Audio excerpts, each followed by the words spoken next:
ശുഭാംശു ശുക്ല മറ്റ് 3 ബഹിരാകാശ യാത്രികർക്കൊപ്പം ഇന്നലെ അന്താരാഷ്ട്ര ബഹിരാകാശ നിലയത്തിലെത്തിയ കാര്യം നിങ്ങൾ കണ്ടു. അവിടെ ശുഭാംശു അനുഭവിക്കുന്നതും കാണുന്നതും എന്തൊക്കെയാണ്? അവിടെ മനുഷ്യനെ ഒഴുകി നടക്കാവുന്ന നല്ല രസമാണ്.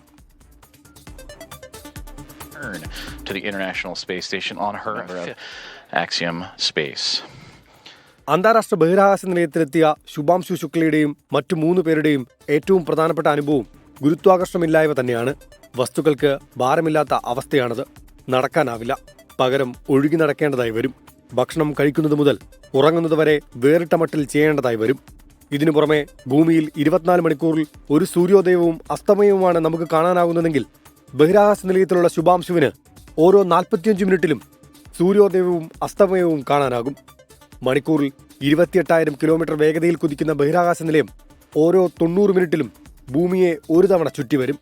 ബഹിരാകാശ നിലയത്തിലെ 7 കണ്ണാടി ജാലകങ്ങളുള്ള കുപ്പോള എന്ന ചെറിയ മൊഡ്യൂളിലിരുന്ന് ശുഭാംശുവിന് ഭൂമിയെ നിരീക്ഷിക്കാനും മറ്റു പുറം കാഴ്ചകൾ കാണാനും സാധിക്കും.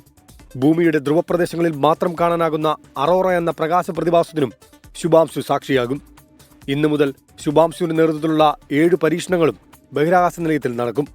ഇതിനു പുറമെ മറ്റ് 54 പരീക്ഷണങ്ങളുടെ ഭാഗമായി ശുഭാംശു ശുക്ല പ്രവർത്തിക്കുകയും ചെയ്യും. Research desk 24.